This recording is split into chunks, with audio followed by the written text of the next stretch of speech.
ko ulit ang flood control dito sa Korea. Hindi ko magsawa para magising mo yung hitsura ng flood control or agyanan sa baha. Kini.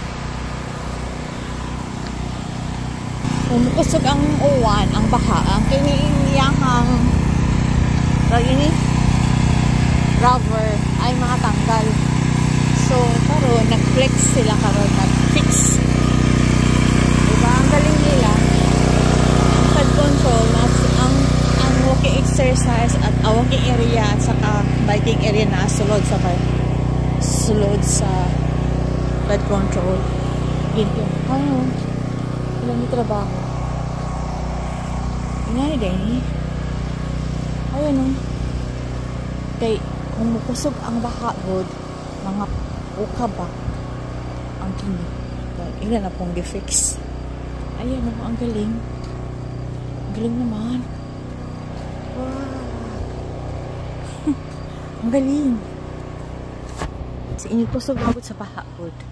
Kanang mo lapas din hiba. Dinhi nga tapos kusog kayo. Ang kining mga rubber ay mga yung siyang mga rubber, mga kuan, mga pilog,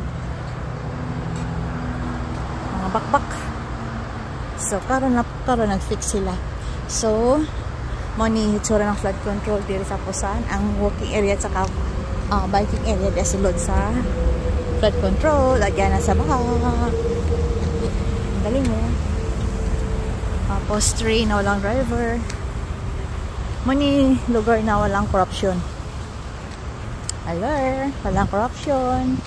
Pag walang corruption, maganda ang lugar. Pa-improve, pagpapakan. Limpyo pa. Diba?